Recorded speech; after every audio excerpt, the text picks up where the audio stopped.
Because, like, Bischoff, his problem is he ran out of stuff to talk about. He did his 83 weeks or whatever, and then still kept talking for, like, 5 years after that. But it's like, all right, bro, like, you have nothing left to say. I get it. Also, again, like, as soon as he got another grift, Yeah. he stopped, like, giving a fuck. And he was like, all right, I'm going to just do this shit and try and sell this stupid fucking Hulk Hogan vanity fed. When he was talking about taking over creative, he said, I just kind of evolved into that because I have a strong personality. To be fair, I believe him in that one. I believe like he's just like, yeah, I'm gonna just say shit and people are gonna listen to me. Yeah, that's pretty people much it. like people still view me as their boss. Yeah, I have the vibe of a boss, and enough people work here that I was their boss. So yeah, and I got enough people like jobs here.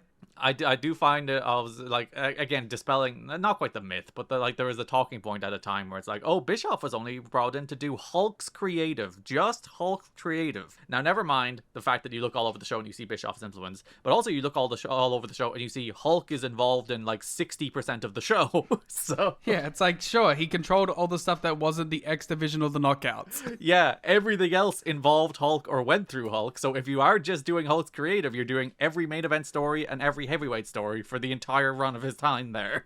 And then my other favorite one was when they were talking about the Monday Night War move. Eric Bischoff's direct quote was, I know why I was doing it, and I was pretty convinced it wasn't going to work long term. But you know what? Fair. He's just like, I wanted to pop a fucking rating for like 4 weeks and then give up. Yeah, I knew that it, like, and like even like he was like, oh, you know, the first week did great. It's like the first week was the debut of Hulk Hogan. It didn't do great because it was like if it was on a Thursday, it might have done a better number. It's just because it had Hulk's debut. They didn't even try to pull the whole like Brett thing out and be like, well, look, they had to counter program us. Yeah, and like again, we've covered it already extensively. Every time we talk about the TNA Spike TV relationship, even when we were talking about TNA FSN, there is a talking point every single time about how the company wanted to go head to head with Raw on Mondays. Like this. Yeah. That's been a day one fucking thing. As much as Bischoff implemented it in the end, he was the guy who got that over the line. Like, they talk about it, like, obviously, how terrible an idea it was here, because it was. It was a terrible idea. But it was a terrible idea that was already deeply ingrained in the mind of that company for years before Hogan and Bischoff got there. I don't even know why it's like... I think there's a middle ground there that can be reached of, like, let's do a one-off special for Hulk Hogan's debut. Yeah. And then we don't have to fucking, like, look like we're crawling back to Thursdays. We can just, like... take the goodwill of like having a good episode like that, which is funny is what they nearly did. Because like, yeah, but like they framed it in the most like ass backwards way possible. Yeah, to make them look as bad as possible. Because yeah, it really was the dumbest way you could have done it. Either you go head to head and you run and you lose, or you do it once and then you go back to Thursdays and everything is fine. But they did it the worst way in that they went head to head on January 4th and then didn't go head to head full time for another 2 months. So you lost all of your momentum from that first show, and then nobody gave a shit by the time you got around to March 8th and you did it for real. Yeah, be interesting to think that these people weren't that committed to making it work, to be honest. But I appreciate like Vince Russo was once again the truth teller in this piece. Yeah, it's funny. Again, last week I'm like, fuck Vince Russo, blah, blah, blah. And then like I'm fucking hooting and hollering, fucking like, yeah, that's my boy, get his ass. Like as he's fucking burying Hulk Hogan fucking 25 feet deep. When like he is constantly like, we are here for TNA, Bischoff is here for Hulk Hogan, and like, you're dead right, Vince.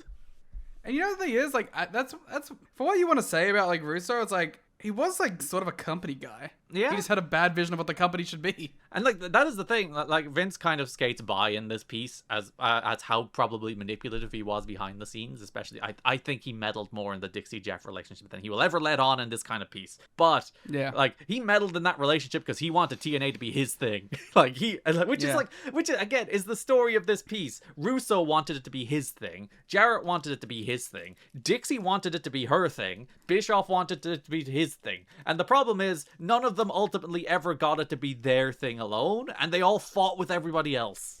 I mean, that's the story of TNA more than like any other promotion. Even post the whole Jeff stuff, it's like there's always just different visions for what this should be, and there's always like a new person who's going to come in and change everything and save the day like every 4 years. Yeah, it will change and up and somehow it will survive, which is, again, I do like the parallels between Jarrett and TNA in that regard that they drew at the end. That like the ultimate story of both is they're survivors. D'Lo's like, yeah, he should be dead. That's crazy. But yeah, so to watch them all being like, oh, you know, it was that person's fault. I should have had more control, and that person's fault. I should have had more control. And if I had control and they didn't have control, it's fine. If I could put her in a corner and just do my job, like they were so disrespectful to Dixie, I wanted to be nice and put her in a corner and tell her to do nothing.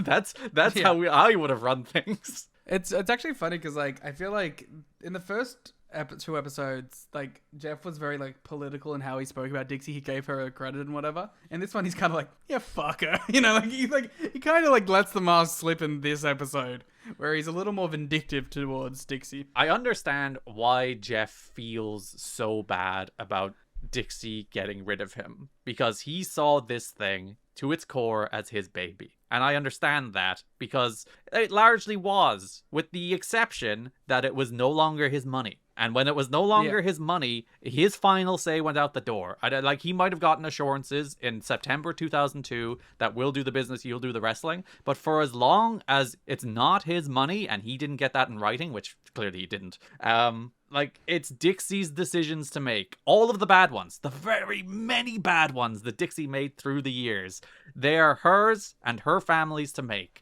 And, like, the ultimate conflict here is that Dixie saw TNA as her way of making her mark outside of her family, still with her family's money. But, like, that was her success story within her family. That wasn't just, I'm going to have a job within Panda and get a paycheck. And Jeff saw TNA as his baby. So those two things were always going to come in conflict, especially when Jeff's idea for Dixie was, as he like expressly states in the first two episodes, put her in a corner.